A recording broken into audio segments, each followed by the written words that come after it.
Hello and welcome to the Daily Millwall for Tuesday, the 24th of September 2024. In today's Millwall news, we start off with this from the londonnewsonline.co.uk, which is the South London Press, but this story was also on the Millwall official site, millwsc.co.uk. Millwall striker named in Serbia squad for Nations League fixtures against Spain and Switzerland. Millwall striker Mihailo Ivanovic has been named in Serbia's preliminary squad for the Nations League matches against Switzerland and Spain next month. The 19-year-old forward, who was a club record signing by the Lions in the summer, made his debut in Saturday's 1-1 draw at QPR. Ivanovic will be hoping to gain minutes for his country when they take on the Swiss on October the 12th and then Spain 3 days later. The front man was also called up in the last international break despite the Lions flagging a foot problem which had been revealed from their medical checks before completely switched from Vojvodina. Former Fulham goal machine Alexander Mitrovic is one of the other 5 forwards in the squad. So, interesting. This was, like I said, posted by Millwall on their official website. Why would they announce this? Because it's the provisional squad. And if you watch the videos over the last couple of weeks, especially on transfer regarding this signing, we found out, well, I didn't know, but we found out the rules behind the scenes regarding international call-ups, and you have to give 15 days notice. So that's why a lot of nations have preliminary squads. Because you literally have to you give them 15 days notice. You can't, so if there's an injury and you say, oh, we're going to call up this player, the club can say, no, you didn't give us 15 days notice. They can do that. But once the rules say that if you give the club 15-day notice, they can't do jack. And it's not for the club to say that the player can't go. The club cannot do that. It's up to the player to say, oh yeah, he can't go. So sometimes he'll go, get checked by the club doctor, and then come back. And that's how it is. But yeah, so like I said, interesting that the club have put this on their site, especially as it's just a provisional squad. I think what they're trying to do, which, to be fair, there has been some kind of rumours in the background. I don't know if this channel's part of spreading that there was some kind of funny business in that he only got called up so that he could then get the transfer, so that the transfer will go through. Because once that happened, once he got the call up and he was a Serbian international, because Serbia ranked, what was it like? We looked it up, but they ranked 32nd in the world. So due to the new immigration rules in the UK since Brexit, once that happened, it's like, oh, automatic work permit. But I think, obviously, what happened, I think it was the other way around. I think because this is the Nations League, a few Serbian players decided, I really don't want to play in this shit. They'll come for the World Cup, they'll come for the Euro qualifiers, but Nations League, like Mitrovic, there was the last squad when he was called up. Mitrovic was missing, another striker was missing. They had a few other players missing, like the players weren't injured, they just weren't called up, which is weird. So I think they just decided to swerve it, which meant Ivanovic got called up. So I think it's the other way around. What happened was, he got called up, and then the club, or the agent, whatever, oh, hang on, they put two and two together, and they figured, oh, now that he's been called up, if we can get him moved to England because he can get a work permit. So I think that's what happened, and it's obviously kind of weird situation where the transfer window came just before the international break. So, but yeah, I think it was that way around. I don't think anyone sort of facilitated, anyone at Millwall or the agent or wherever, facilitated the Serbian call-up to get the work permit, to get the move to Millwall. I don't think that happened. I think that's just, okay, it was the other way around, that once they got called up, they realised, oh, we can move to England now. Because he did go on loan for a season at Sampdoria, played 2 minutes, and it was a loan with an option to buy, and they didn't take up the option. So, Sampdoria's loss is Millwall's gain. And here we have the club telling everyone, hey, he's been called up again. Now, moving on to this from the southernnews.co.uk. So, some more comments from Neil Harris. Millwall boss asks what's missing as search for second league win continues. Millwall boss Neil Harris said he's still trying to figure out what's missing from his side as they search for a second win of the season. The Lions put in an impressive performance against QPR but couldn't clinch a winner despite several key chances. I don't think we can be more adventurous than we are being at the moment, Harris said. I think any fan who watched the past 10 or 15 years of football here will be delighted with the way we're playing. Defensively, I think we look hard to break down, and we're a team that's really aggressive to play against. The bottom line is, what's missing? Is it the mentality when I ask the players to go forward and play with flair and freedom? Are we getting it right defensively in the mentality? That's something that has to improve massively in the last few weeks because we've let in 2 goals in 4 games. Harris said he believed his team were not far away from turning their fortunes around and transforming good displays into victories. We picked up 5 points in our last 4 games when ultimately, we deserved to pick up 12. Harris said, for me, we're so close. The stats show that we're in the top 3 in the division for scoring and conceding, but we've not got it quite right. The Millwall manager also highlighted reasons why his players haven't got the results they wanted despite good performances. Is it a fortune for other teams who are scoring when not many chances have been created? Is it not being clinical enough or making individual errors? It's all of the above. Those are fine margins that we're at now. However, Harris remained confident his side could still go on to have a winning season.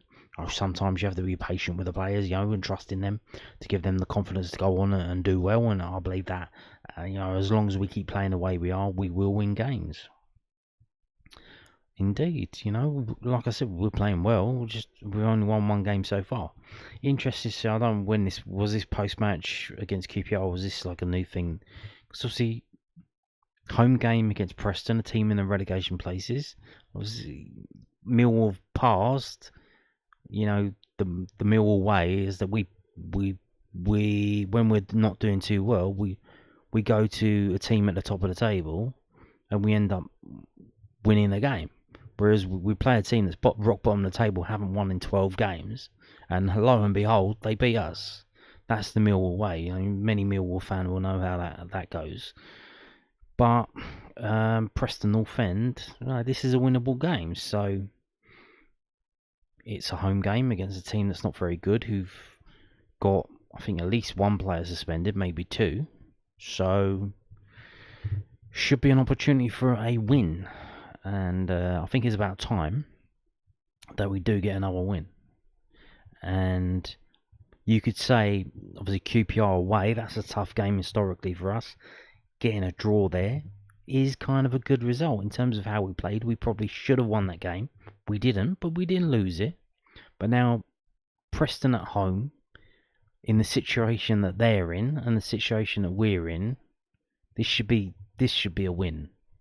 No ifs and buts. So if we don't win this one, then all the people who get leery can start getting leery, and I'd probably understand that. But this is looking to be a win.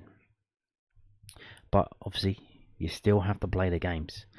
Now, moving on to this. This is from the new Instagram account of Millwall FC Academy. I don't have Instagram, as you can see, because it says login, so I'm not logged in. I don't have Instagram.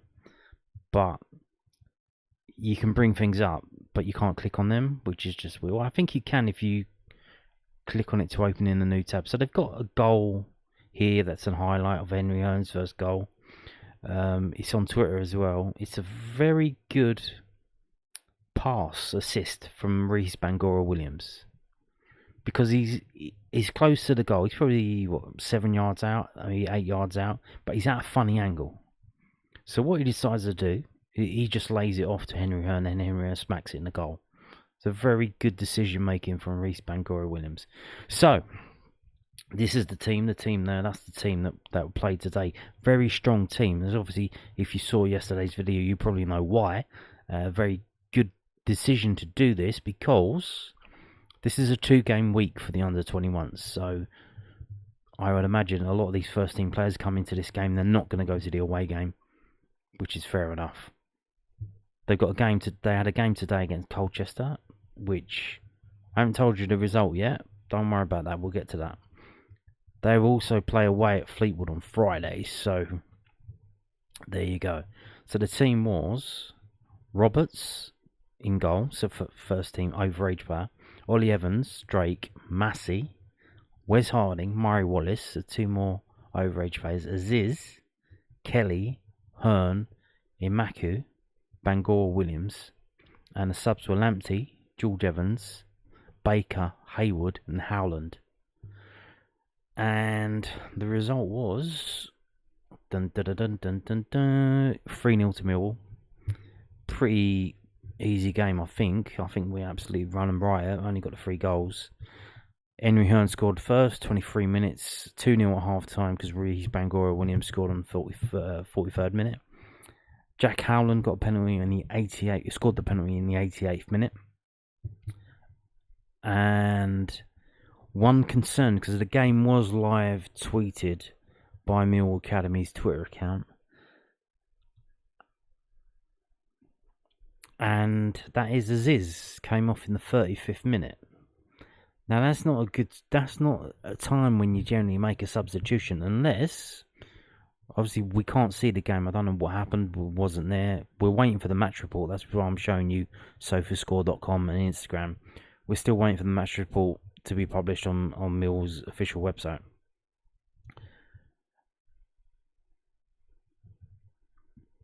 I'm guessing he's injured, because you don't. Maybe they just said, "Oh, we only want you to do 30 minutes," which maybe that's a thing that happens. But instead of bringing him off the bench to play 30 minutes, you start him and only play him 30 minutes. But that's kind of weird to do that. It is kind of weird.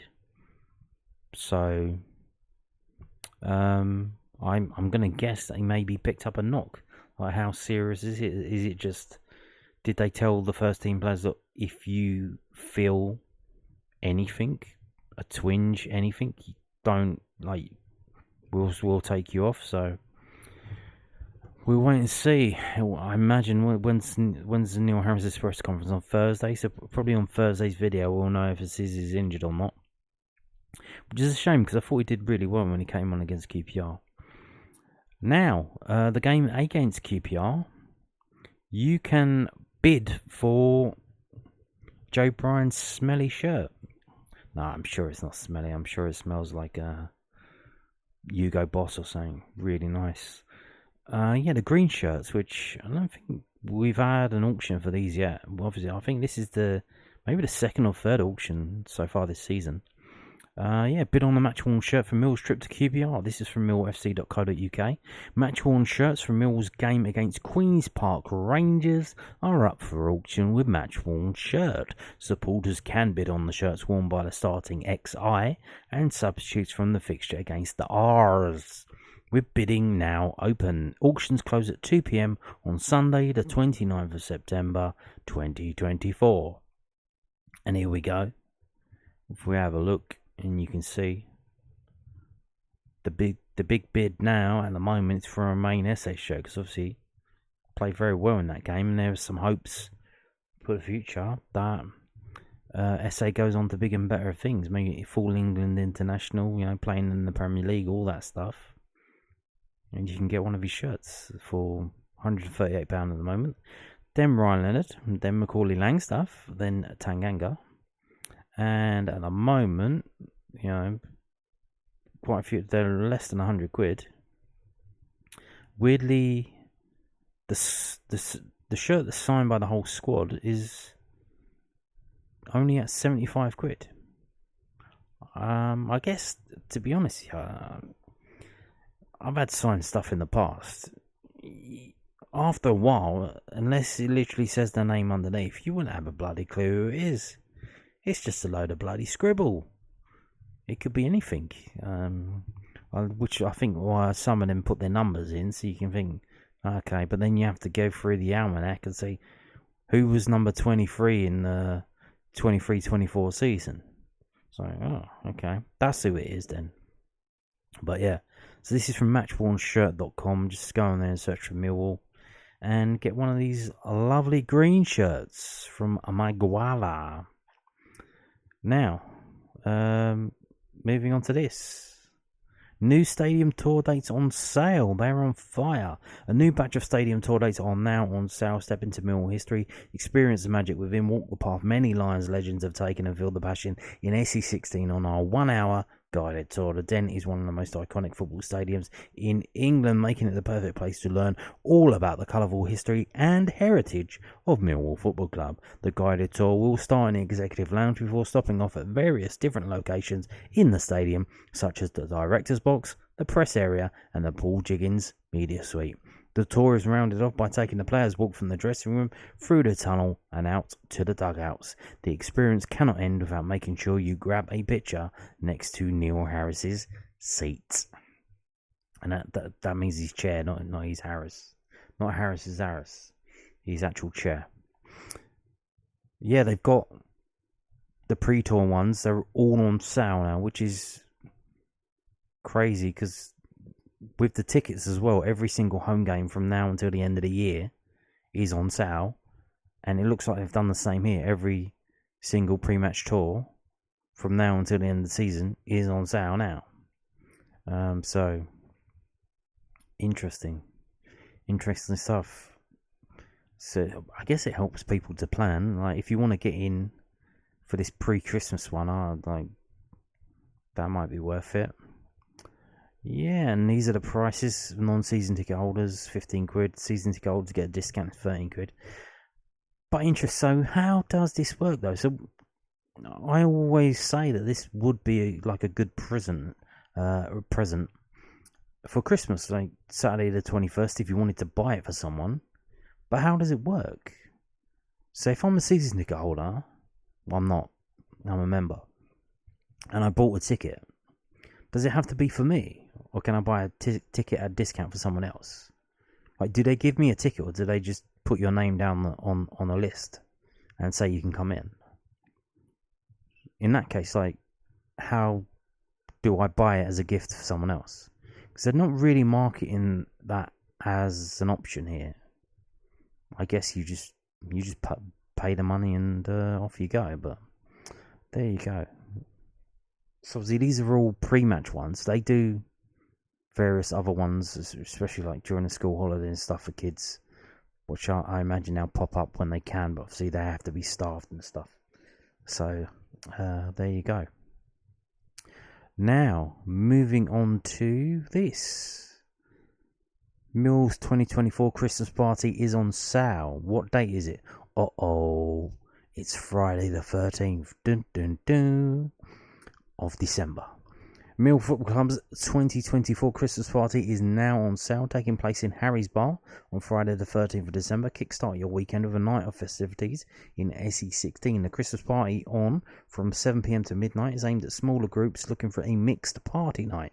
With a Christmas-themed buffet and DJ on offer, tickets are priced at £25 per person.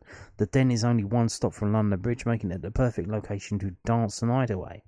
The party night is strictly over 18s only, whilst tickets can be purchased via the Mill Tickets website at the link below. So there you go. This is what I was mentioning the other day, where they have a party. So obviously you can hire the place out for your own party, but they put on a party and you can go there as a smaller group. So if you're like self-employed, or you work with like maybe 2 or 3 other people, or you want to have your own little thing away from your... Because the Christmas parties now, if you work for a big company, they're like massive friggin' events. Like, it's insane how big they are. Like, if you just want like a small thing for like your department or whatever, like, and you don't like, well, you come here, you do this, and it's all done for you. You don't have to like hire anything. Because have you seen these Christmas things now? Like, they're pretty hefty. Like, they're Some of them are like really taking the piss with like how much they charge you. 25 quid and they give you a buffet, they give you food, there's a DJ and stuff. Obviously you have to pay for your drinks and stuff.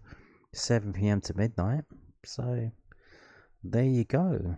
Not bad. Now, gonna finish with this.